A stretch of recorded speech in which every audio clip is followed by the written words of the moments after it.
The heavy oak doors of the great hall groaned shut, and Jane de Clare felt the sound vibrate through the soles of her slippers like the closing of a tomb. The air inside was stifling, thick with the scent of lilies and the metallic tang of fear. Across the polished marble floor, Richard Howard, the Duke of Norfolk, stood with infuriating poise. One gloved hand rested on the hilt of his ceremonial sword, his gaze fixed on the royal dais as if they weren't both currently standing on the edge of a social precipice. "This is your silence," she whispered, her voice trembling with suppressed rage. He didn't turn his head. "I wasn't aware I controlled the king's mood, Lady Jane. You know perfectly well what I mean." She tightened her grip on her lace fan until the wood creaked. "If you had spoken for my family at the first inquiry, we wouldn't be standing here waiting for the hammer to fall." "I observed," he replied, finally looking at her. His grey eyes were flat, devoid of the warmth she'd seen him show others. "Your presence at this gala was a calculated risk. You chose to attend. I was merely accommodating the necessity of your escort." Necessity. The word stung more than the cold stares of the court. "How gracious of you, my lord," she said, her smile sharp and hollow. "I'm sure being seen with a woman whose name is being scrubbed from the ledgers is such a burden." "It is a complication, certainly." The casual cruelty of it hit like a physical blow. Jane turned toward the center of the hall, blinking back moisture. 3 days since the royal seal had vanished, and Richard had barely acknowledged her existence except to make dry comments about her unfortunate associations, or to inform her that her defense of her father's honor was passionately misguided. She had known Richard Howard for most of her life. He had been her brother's mentor, serious, distant, and seemingly carved from the very stone of Norfolk. He had looked at her exactly twice in the last year, once to tell her that her political opinions were dangerous, and once to inform her that her choice of emerald silk was conspicuously bold. She'd hated his arrogance immediately, and nothing in the intervening years had softened that edge. If anything, it had sharpened, because Richard Howard treated her like a particularly volatile piece of glassware, something to be watched with suspicion or politely ignored at the king's table. Suddenly, the herald's staff struck the floor with a violent thud. Jane gasped, her heart leaping into her throat. The crowd surged forward, and in the chaos, Richard's hand shot out, catching her elbow before she was trampled by the rushing courtiers. "Stay close," he said, his voice dropping to a tight, commanding register. She was suddenly mortifyingly aware of his proximity. His hand was large and firm through her silk sleeve. His face was inches from hers, and she could see the silver thread of a scar near his temple, a remnant of a duel she'd heard he'd won without breaking a sweat. "I can stand on my own," she said, jerking her arm back. He released her immediately. At the front of the room, the High Inquisitor stepped toward a large wooden easel. With a flourish of black ink, he drew a massive, jagged X across the seating chart, right over the name de Clare. A collective gasp went up. "Jane de Clare," the Inquisitor's voice boomed, "by order of the court, you are to be detained for questioning regarding the theft of the seal." The crowd parted like a dark sea. The guards began to advance, their armor clinking with every step. Richard had gone very still, that particular kind of stillness that meant he was calculating a move with high stakes. "They're coming for me," she said, the realization finally breaking her composure. "It appears I have no choice." "There is always a choice," Richard said coolly. He looked at the guards, then back at her, his eyes narrowing as if making a silent vow he already regretted. "I will handle the king. Your reputation will be altered, but your life will be intact.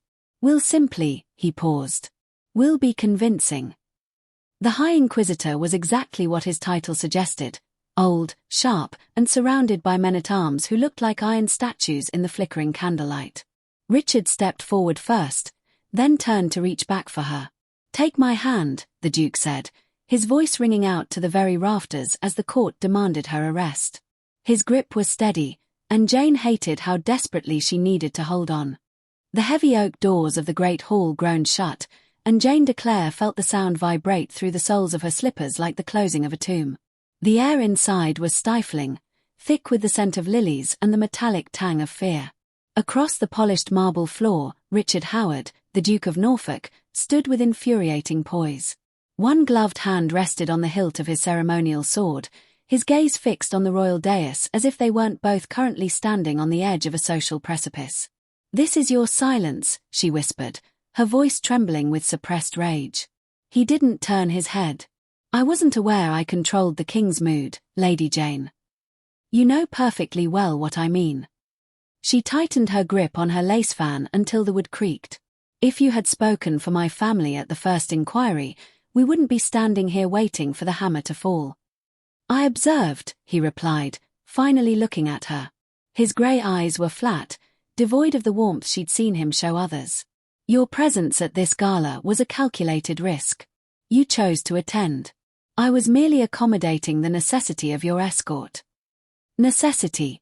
The word stung more than the cold stares of the court. "How gracious of you, my lord," she said, her smile sharp and hollow. "I'm sure being seen with a woman whose name is being scrubbed from the ledgers is such a burden." "It is a complication, certainly." The casual cruelty of it hit like a physical blow. Jane turned toward the center of the hall, blinking back moisture. 3 days since the royal seal had vanished, and Richard had barely acknowledged her existence except to make dry comments about her unfortunate associations, or to inform her that her defense of her father's honor was passionately misguided. She had known Richard Howard for most of her life. He had been her brother's mentor, serious, distant, and seemingly carved from the very stone of Norfolk. Suddenly, the herald's staff struck the floor with a violent thud. Jane gasped, her heart leaping into her throat.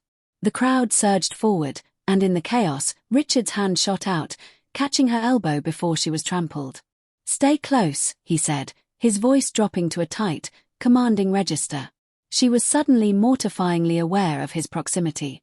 His face was inches from hers, and she could see the silver thread of a scar near his temple. At the front of the room, the High Inquisitor stepped toward a large wooden easel. With a flourish of black ink, he drew a massive, jagged X across the seating chart, right over the name de Clare. A collective gasp went up. "Jane de Clare," the Inquisitor's voice boomed. "By order of the court, you are to be detained for questioning regarding the theft of the seal." The crowd parted like a dark sea. The guards began to advance, their armor clinking. Richard had gone very still, that particular kind of stillness that meant he was calculating a move with high stakes. "They're coming for me," she said, her voice breaking. "It appears I have no choice." "There is always a choice," Richard said coolly. He looked at the guards, then back at her. "I will handle the king. Your reputation will be altered, but your life will be intact." The Inquisitor was sharp and surrounded by men-at-arms. Richard stepped forward first, then turned to reach back for her. "Take my hand," the Duke said, his voice ringing out to the rafters as the court demanded her arrest. His grip was steady, and Jane hated how desperately she needed to hold on. The iron-shod wheels of the Duke's carriage struck the cobblestones with a frantic, rhythmic violence as they tore away from the palace gates. Inside, the darkness was absolute, save for the occasional flash of a street lamp that illuminated Richard's face in jagged snatches of light and shadow. Jane huddled in the corner of the velvet-lined interior, her breath coming in shallow, ragged gasps.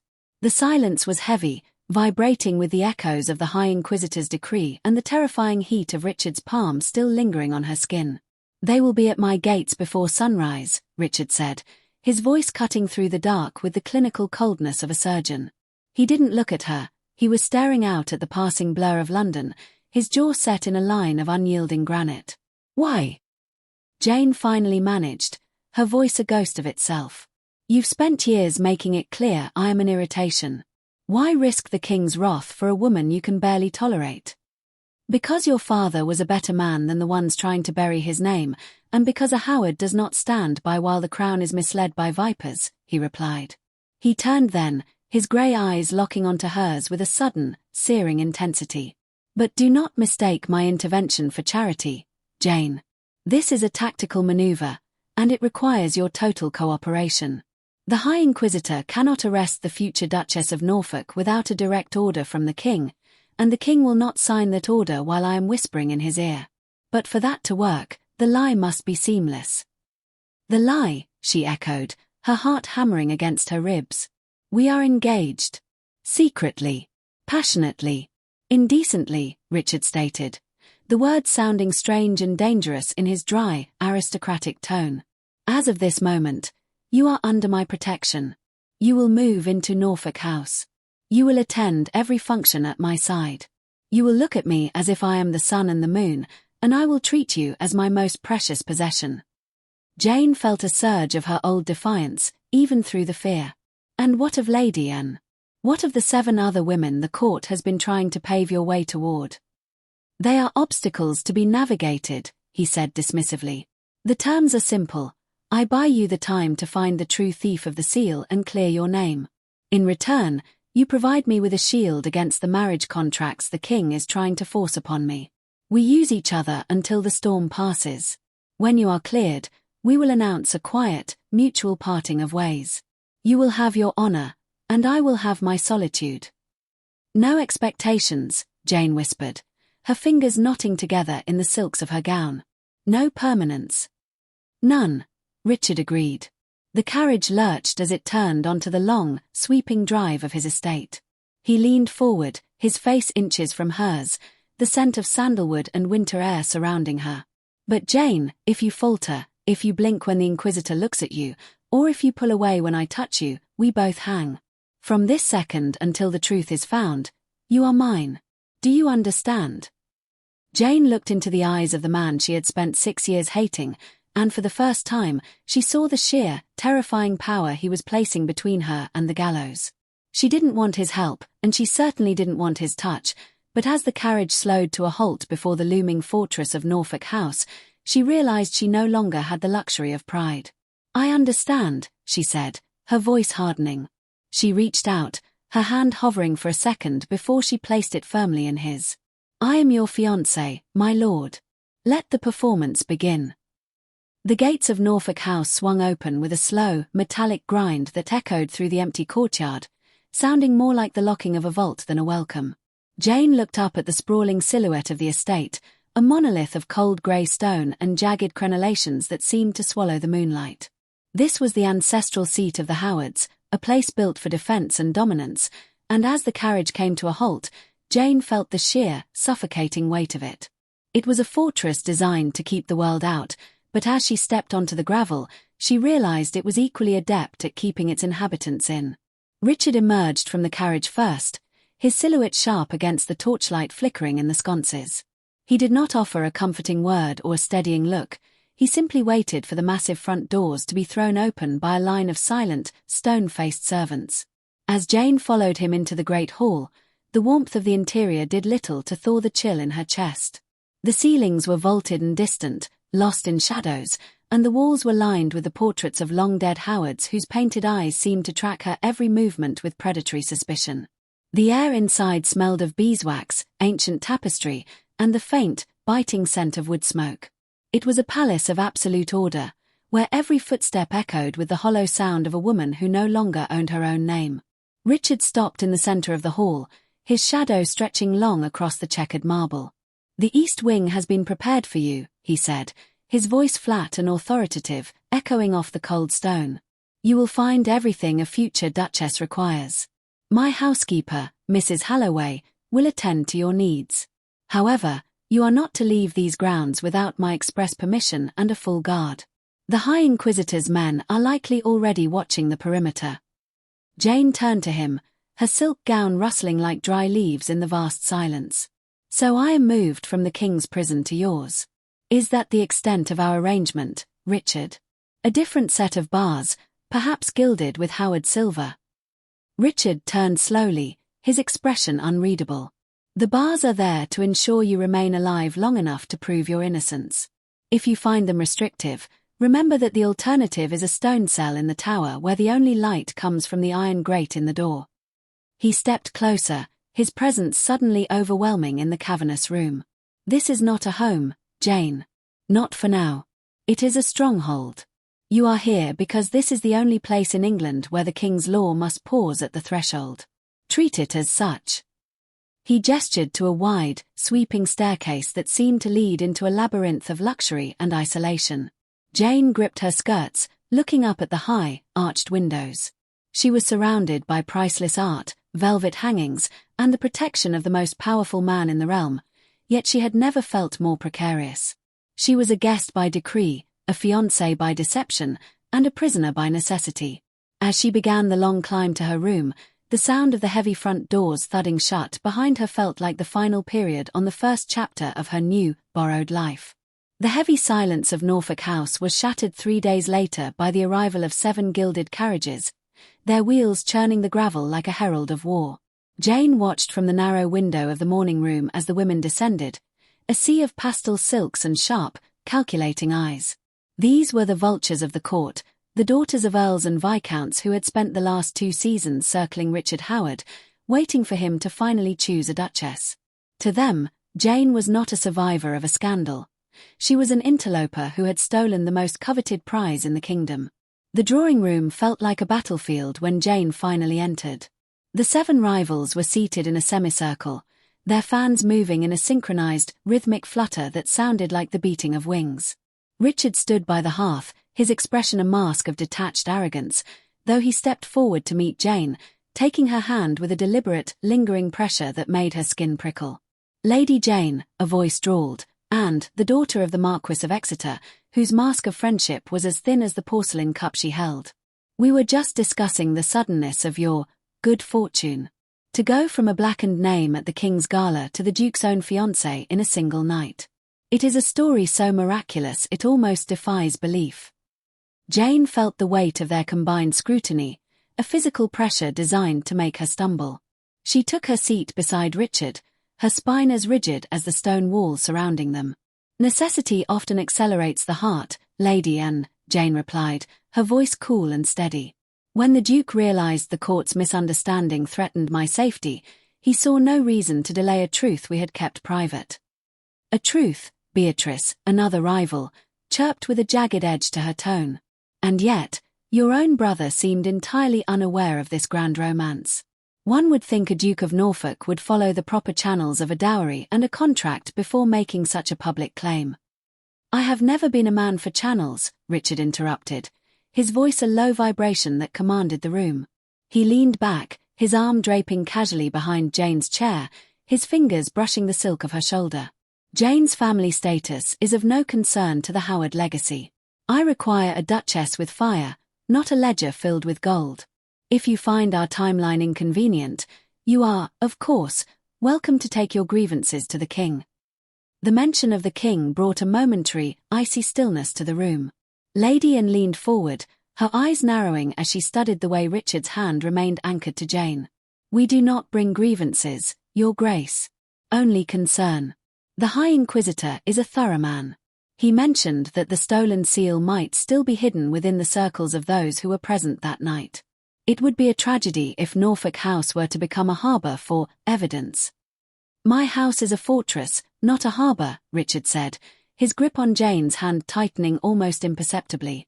For the next hour, the questions came like a barrage of arrows, inquiries into their first meeting, their shared interests, the specifics of their future. Jane navigated the gauntlet with a desperate, practiced grace, feeling Richard's presence beside her like a wall of heat. Every smile she gave him was a lie, yet the way his eyes tracked her every movement felt dangerously real. The rivals were not convinced, they were merely waiting for a crack in the armor. As they finally rose to leave, Lady Anne paused by Jane, her voice a poisonous whisper. "A fortress can protect you, Jane. But it can also be the place where they eventually find the body. Be careful which room you sleep in." The sun had barely begun to burn through the morning mist when Richard summoned Jane to the long gallery, a room where the light fell in cold, unforgiving slats across the portraits of the Howard ancestors. He was standing by the window, his coat removed and his shirt sleeves rolled back to reveal forearms that spoke of more than just a life behind a desk. On the mahogany table sat a scattering of chess pieces and a stack of invitation cards, the tools of their shared warfare.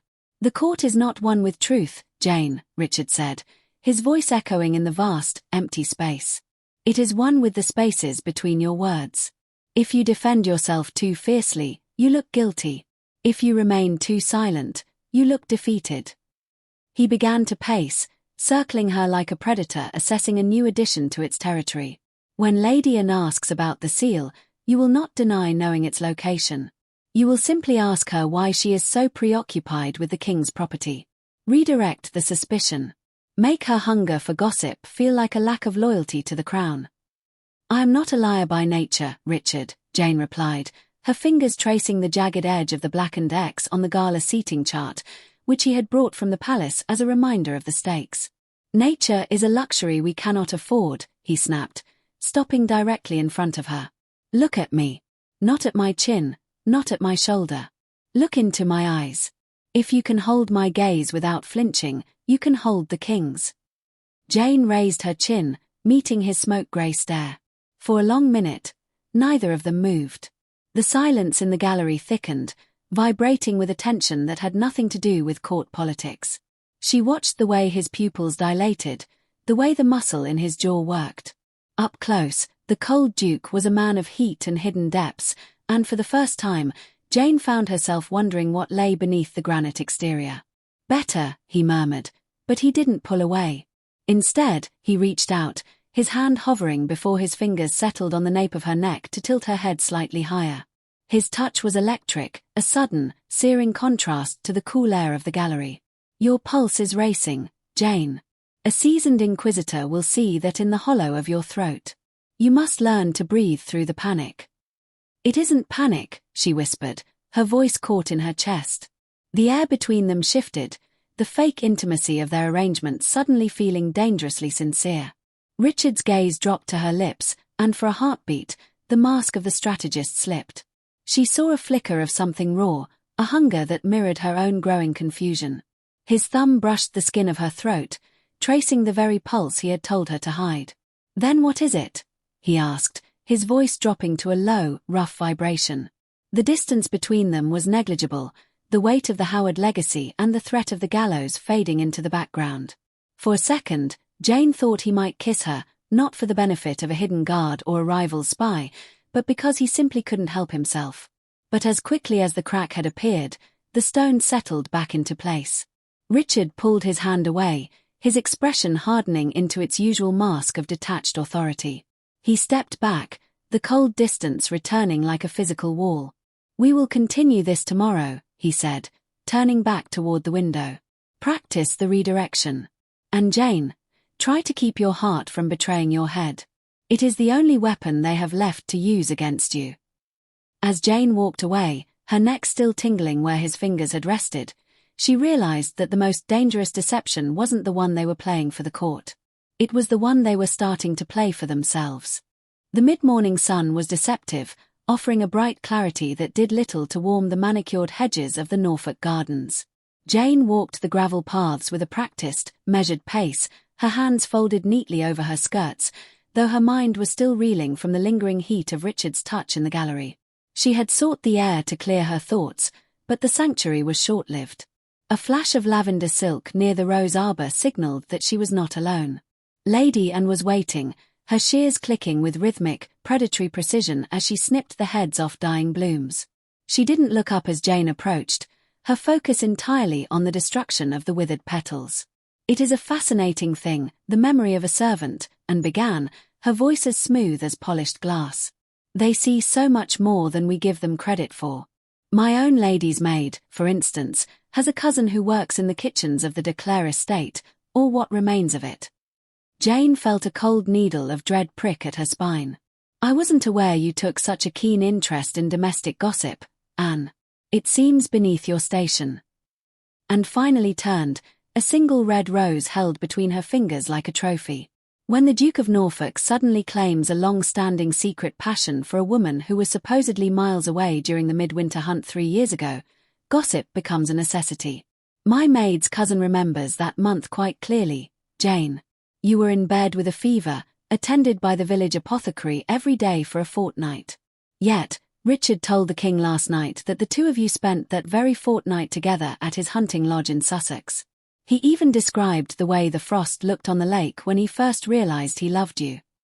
The air seemed to vanish from Jane's lungs. The lie Richard had woven for the king was elaborate, a romantic anchor designed to give their engagement the weight of history. If Anne could prove Jane was elsewhere, the entire tapestry would unravel, exposing the Duke to a charge of deceiving the crown. A fever can be a convenient cover for many things, Jane said, her voice a brittle shield. Not when the apothecary's ledger records every visit, and counted, stepping closer until the scent of her heavy perfume was suffocating. She reached out, the thorns of the rose she held brushing against the silk of Jane's sleeve. The High Inquisitor is looking for a reason to dismantle the Howard influence. Imagine his delight when he finds that the Duke's fiancée is not a lover, but a fugitive he is shielding with a web of perjured romance. "What do you want, Anne?" Jane whispered, the pretense finally stripping away. "I want the seat that belongs to a woman of my standing," and hissed, her eyes sparking with a jagged, hungry light. "Break the engagement. Tell the Duke you cannot go through with it. If you vanish before the next full moon, the apothecary's records stay in the shadows. If you remain, I will hand the ledger to the Inquisitor myself, and I will watch from the front row as they lead you both to the block." And dropped the decapitated rose at Jane's feet and walked away, her silk skirts hissing against the gravel. Jane stood frozen among the blooms, the garden suddenly feeling less like a refuge and more like a trap. She looked back at the towering stone walls of Norfolk House, realizing that the flaw in their story wasn't just a date in a ledger. It was the fact that every time she looked at Richard, she was beginning to forget that they were supposed to be lying. Now, the weight of his protection had become a death sentence for them both. The library of Norfolk House was a cathedral of shadows, smelling of ancient vellum, cold soot, and the weight of secrets. Jane slipped inside past midnight, the hem of her nightgown whispering against the floorboards like a guilty conscience. The candle she carried flickered wildly, casting long, distorted shadows of the mahogany shelves against the walls. She knew Richard was occupied with a late-night council in the West Wing, leaving the heart of his fortress vulnerable to her intrusion. She wasn't looking for comfort, she was looking for leverage. Anne's threat in the garden had stripped away the illusion of safety, and Jane refused to go to the block for a man who might be using her as a shield for his own crimes. She began with the desk, a massive, scarred piece of oak that looked as if it had been used to sign death warrants for centuries. Her fingers trembled as she pulled at the hidden catches Richard had inadvertently revealed during their lessons in redirection. The third drawer clicked open, revealing a velvet-lined compartment. Inside lay a bundle of correspondence tied with a ribbon of Norfolk black. Jane's breath hitched as she recognized the wax seal of the High Inquisitor. Her hands shook as she broke the silk cord, spreading the letters across the blotter. They weren't demands for her arrest, they were negotiations. "The seal is secure," one passage read, the ink sharp and precise. "The de Clare girl provides the perfect distraction. Her history of family debt makes the narrative effortless. Ensure the king's focus remains on her father's traitorous blood until the transition of the northern lands is complete." The words felt like a physical blow to her chest. It wasn't just a political game, it was a systematic dismantling of her life, orchestrated by the very house that claimed to be her sanctuary. But the signature at the bottom was not Richard's. It was his uncle's, the Duke's predecessor, dated only weeks before his sudden death. Deeper in the drawer, she found a private ledger, one Richard had clearly inherited but perhaps never fully decoded. Tucked between the pages was a sketch of the royal seal, annotated with specific measurements and a list of materials required for a perfect duplicate. The Howard family hadn't just stolen the seal, they had been planning to replace it to control the king's decrees from the shadows. A floorboard creaked behind her, and the candle flame flattened in a sudden draft. Jane spun around, her heart slamming against her ribs, to find Richard standing in the doorway. He was still in his formal clothes, his cravat loosened, looking every bit the weary guardian. His gaze dropped to the papers spread across his desk, then rose to her face, his eyes darkening with a mixture of shock and a terrible, cold realization. "You weren't supposed to find those, Jane," he said, his voice a low, dangerous vibration. "You knew," she whispered, her voice cracking as she held up the letter. "You knew my family was the scapegoat for your family's treason. This isn't protection, Richard. This is a penance. You're not saving me. You're trying to bury the evidence of what your house has done." Richard didn't move to stop her as she backed away, the papers clutched to her chest. The silence in the library was absolute, save for the frantic pounding of her pulse.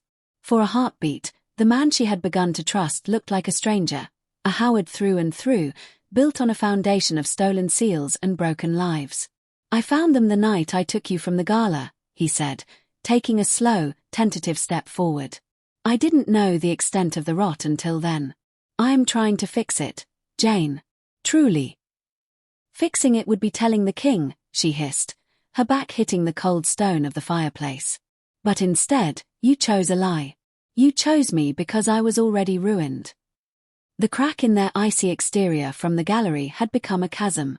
As Jane stood in the dark, she realized she was no longer sure who was the viper and who was the victim. She had found the truth, but in the fortress of Norfolk, the truth felt like just another set of shackles. The midwinter ball at the Duke of Somerset's estate was a dizzying blur of gold leaf, spinning silk, and the suffocating scent of lilies. Jane felt the weight of the Howard emeralds against her throat, their coldness a stark contrast to the heat of the ballroom. She moved through the crowd on Richard's arm, her smile fixed and porcelain, a perfect mask of the devoted fiancé. But beneath the layers of lace, her heart hammered against her ribs. She was no longer just playing a part for the ton. She was walking a tightrope between the blackmailer in the garden and the betrayal she had found in the library. Richard leaned in, his breath warm against her ear as they moved toward the center of the floor for the waltz. To any observer, it was a moment of intimate shared confidence. "Do not let your eyes wander to the balcony," he murmured, his hand tightening on her waist. "There are 3 men in the musicians' gallery who do not belong there, and another near the terrace doors. Stay close to my chest." "Is this more of the protection you promised, Richard?" Jane whispered back, her voice brittle. "Or are they here to ensure I don't leave with the evidence I found in your desk?" "If I wanted you dead, Jane, I would not have risked a treason charge to stop your arrest," he replied, his gaze intense as he swung her through a turn. His touch was firm, grounding her in the chaos. "The Inquisitor is tired of waiting for the law to take you. He has sent men to ensure you never reach the trial." The music soared, a frantic, sweeping melody that felt like a countdown. As they spun, Jane caught a flash of steel tucked into the waistcoat of a passing servant. The air in the room seemed to thin. Every shadow held a threat, every masked face a potential executioner. She felt the eyes of the 7 rivals, and most of all, watching from the sidelines, waiting for the stumble that would end the charade. Suddenly, a heavy crystal chandelier overhead groaned, a sound lost to most but jarring to Jane's heightened senses. Richard reacted before the first shard of glass hit the floor. He lunged, his momentum carrying them both into the hollow of a stone pillar just as the massive light fixture plummeted, shattering exactly where they had stood a second before. The scream of the crowd was a jagged tear in the music. In the ensuing panic, the man from the terrace moved, a thin stiletto appearing in his hand. Richard didn't flinch. He stepped in front of Jane, his hand finding the small, concealed dagger he had taught her to hide in her own garter. With a brutal, efficient grace, he parried the assassin's strike, his eyes darkening with a fury that was cold and absolute. "Go to the carriage," he hissed, shoving her toward a side exit guarded by his own men. "Now, Jane." "Not without you," she found herself saying, the words out before she could check them. Despite the secrets in the library, despite the lies, the sight of him standing alone against the shadows terrified her. He looked at her then, and for a fleeting moment, the strategist was gone, replaced by the man who had held her in the gallery. "I am a Howard," he said, a grim, bloody smile touching his lips. "I was born in a fortress. Go." Jane fled into the night, the sound of clashing steel echoing behind her. As the cold winter air hit her face, she realized the dance was no longer about a stolen seal or a family's honor. It was about survival. And as she looked back at the glowing windows of the ballroom, she realized with a sinking heart that she was no longer sure if she was running from her enemy or the only man who could truly see her. The morning light that filtered through the high windows of the Norfolk breakfast room felt cold and judgmental. Jane sat across from Richard, the heavy silver teapot between them acting as a barricade. Since the night in the library and the blood on the ballroom floor, the air between them had become a fragile glass bridge, vibrating with the weight of unsaid things. She watched him over the rim of her cup, wondering if he saw a traitor or a victim, until the heavy thud of the front door knocker signaled the end of their uneasy peace. The High Inquisitor did not wait to be announced. He strode into the room followed by 4 armed guards, his black robes billowing like smoke. In his hand, he clutched a leather-bound volume that made Jane's heart stop. It was her father's personal ledger, the one she thought had been lost when their home was seized. "Your Grace," the Inquisitor said, his voice a dry rasp that filled the room. "I believe your fiancée has been less than honest about her family's contributions to the Crown's missing assets." He slammed the book onto the table, the force of it rattling the fine china. "We found this hidden in a hollow floorboard at the de Clare estate. It contains a detailed record of payments from the very French agents suspected of commissioning the theft of the royal seal." Richard stood slowly, his face a mask of iron. He didn't look at Jane. He reached for the book, his long fingers leafing through the pages with agonizing slowness. Jane watched him, her breath trapped in her lungs. She knew her father's handwriting, and she knew he had been a man of honor, but the ink on these pages looked terrifyingly real. "Richard," she whispered, her voice cracking, "I have never seen that book. My father would never." "The entries match the dates of the seal's disappearance," the Inquisitor interrupted, his eyes gleaming with a predatory light. "And look at the final page, Your Grace." A note to his daughter, advising her to seek protection with a powerful house should the arrangement be discovered. "It seems you have been played for a fool by a girl who used your guilt as a shield." Richard reached the final page. His jaw tightened, a small muscle leaping in his cheek. The silence in the room stretched until it felt like a physical weight. Jane looked at him, desperate for a flicker of the man who had held her in the gallery, but his eyes were flat and unreachable. He looked at the ledger, then at the Inquisitor, and finally, he turned his gaze to Jane. It was a look of profound, chilling doubt. "Is this your father's hand, Jane?" he asked, his voice low and devoid of warmth. "It looks like it, but it isn't true," she cried, standing up, her chair screeching against the marble. "You saw the letters in the library. You know your own family had motive." "The letters in the library were unsigned drafts," Richard snapped, his voice rising for the first time. "This is a record of treason. I risked my name to save you because I believed you were a victim of circumstance, not an architect of it." The Inquisitor smiled, a slow, ugly movement of his lips. "She has manipulated you, Norfolk." She knew the Howard name was the only thing standing between her and the gallows. Richard slammed the ledger shut. The sound was like a gavel. He looked at the guards, then back at Jane, his expression one of a man who had finally seen a ghost for what it was. For a heartbeat, Jane saw the man who had fought for her in the ballroom vanish, replaced by the Duke who prioritized the crown above all else. He looked at her as if she were a stranger, a complication he finally intended to resolve. He didn't say a word as the Inquisitor signaled the guards to step forward, and for the first time since the gala, Richard Howard did not reach for her hand. The great hall of the Old Bailey was a cavern of ice and judgment, the air thick with the smell of damp wool and the iron scent of a looming execution. Jane stood in the center of the floor, the heavy shackles around her wrists feeling like the final confirmation of her descent. The high windows let in a grey, sickly light that illuminated the High Inquisitor's triumphant sneer as he presented the forged ledger to the King's tribunal.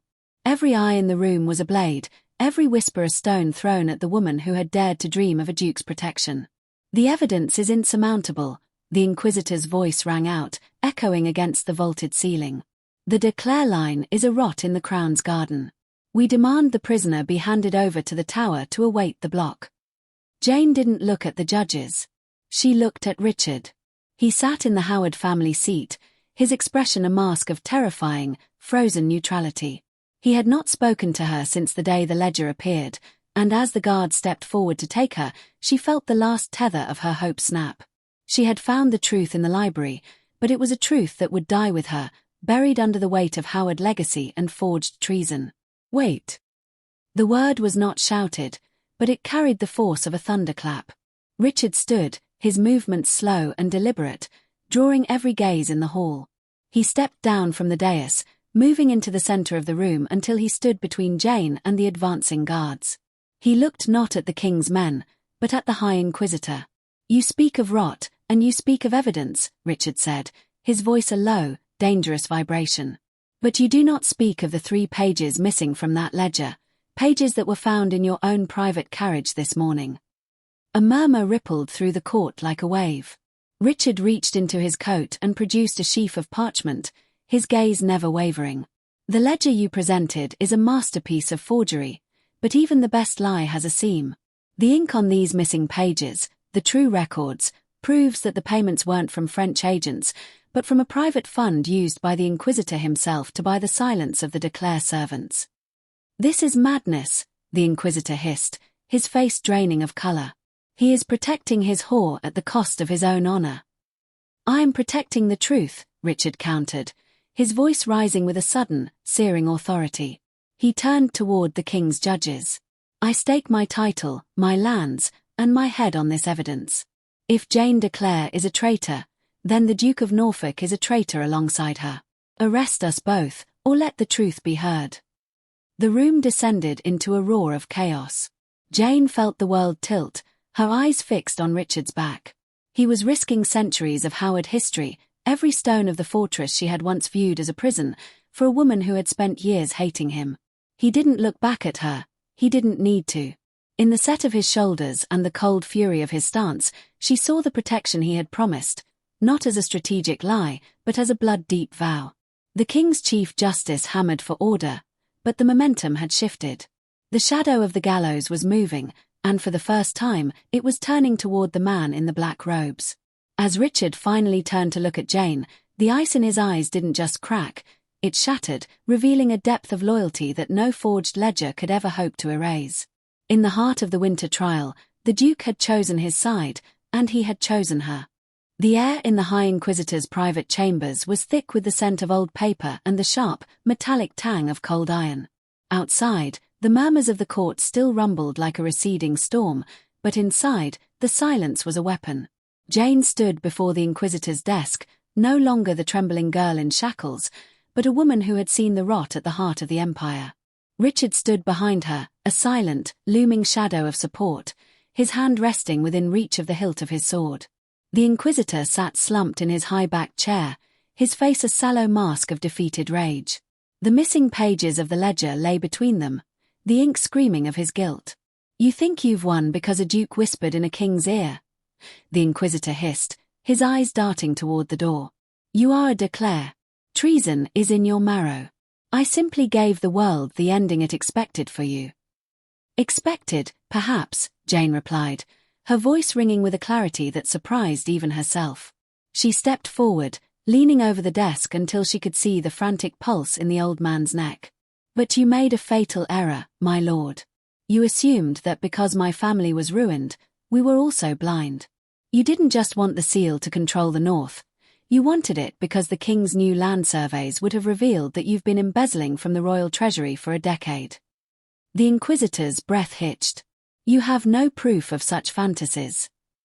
"I don't need a ledger for that," Jane said, her smile cold and precise. "I only needed to look at the craftsmanship of the forged seal. Richard and I found the jeweler you employed, a man who was very eager to talk once he realized the Duke of Norfolk was the one asking the questions. He kept a second mold, did you know? A precaution against patrons who might try to silence him." Richard stepped into the light, his gaze like flint. "The jeweler is currently in the custody of my guards. He has already identified your crest on the payment coins." The Inquisitor lunged for a bell on his desk, his fingers clawing at the wood, but Richard was faster. He pinned the man's hand to the blotter with a grip of iron. "The game is over," Jane whispered, her face inches from the man who had tried to send her to the block. "You used my father's name as a shroud for your own greed. You watched me stand in that hall, ready to die, while you planned your next theft. But you forgot one thing about the de Clares: we do not break. We simply wait for the light to return." The Inquisitor collapsed back into his chair, the fire in his eyes dying into the grey ash of realization. He looked at Jane, and for the first time, he saw not a scapegoat, but the architect of his ruin. "What now?" he rasped. "Now," Richard said, his voice a low, final rumble, "you will sign a full confession. And then, you will pray the king is more merciful than the woman you tried to destroy." Jane watched as the man's hand shook, the quill scratching out the end of his reign. She felt a strange, hollow peace. The truth was out, the viper was caught, and as she looked back at Richard, she realized the greatest secret was no longer the one in the library. It was the fact that through the lies and the blood, they had found something that was, for the first time in her life, entirely her own choice. The heavy, clotted atmosphere of the court had finally evaporated, replaced by the crisp, honest chill of a Norfolk morning. The carriage ride back to the estate was nothing like the frantic, desperate flight of weeks ago. There were no sirens of pursuit, no metallic clatter of guards, only the steady, rhythmic beat of horses' hooves against the earth. Inside, the silence between Jane and Richard had shifted. It was no longer a brittle shield or a tactical vacuum. It was a vast, open space waiting to be filled. When they reached the fortress of Norfolk House, the massive doors didn't feel like the jaws of a trap. They were simply wood and iron. Richard led her not to the formal gallery or the library of secrets, but out onto the stone terrace overlooking the dormant winter gardens. The frost still clung to the hedges where Lady Anne had once issued her threats, but the vipers were gone, scattered by the truth that had been unmasked in the Inquisitor's chambers. Richard stood at the balustrade, his coat open to the wind, looking out over the lands he had nearly lost. "The king has signed the decree," he said, his voice carrying a warmth she hadn't known it possessed. "Your family's titles are restored. The de Clare name is clean. You are free, Jane. You could leave for London tomorrow. You could find a life that doesn't involve forged ledgers or dukes with granite hearts." Jane stepped up beside him, the emeralds at her throat feeling lighter than they ever had. She looked at his profile, the sharp jaw, the silver scar, the eyes that had looked at the king and refused to blink. "I spent 6 years hating you because I thought you saw me as an inconvenience," she whispered. "And I spent the last month fearing you because I thought I was just a penance for your family's sins." Richard turned to her then. He didn't reach for her hand with the calculated grace of a performer. He reached for her with a hesitant, raw sincerity that broke the last of her defenses. "You were never an inconvenience, Jane. You were a challenge I wasn't brave enough to meet. I used the fake engagement because I was a coward who needed a reason to keep you near me without admitting I couldn't bear to let you go." "The performance is over, Richard," she said, her heart hammering a new, steady rhythm. "The High Inquisitor is in the tower. The seal is found. There are no more lies to tell the king." "Then let us tell the truth to each other," he replied. He took her other hand, drawing her into the circle of his warmth. "I don't want a duchess who is a shield. I want the woman who looked at a death warrant and decided to fight. I want the woman who saw the rot in my house and stayed to help me burn it out." Jane looked at the man who had offered his head to save hers. The only choice was no longer about survival or reputation. It was the simplest, most terrifying choice of all. She stood on her tiptoes, her fingers sliding into the hair at the nape of his neck, the same spot he had touched during their lessons in deception. "Take my hand," she murmured, echoing the words that had started their journey in the great hall. "But this time, Richard, don't ever let it go." He pulled her into a kiss that tasted of winter air and hard-won peace. The storm of politics had passed, leaving behind a foundation of stone and a love that was no longer an act. As they walked back into the house together, the fortress finally felt like a home, and for Jane de Clare, the fake had finally, irrevocably, become the only reality that mattered.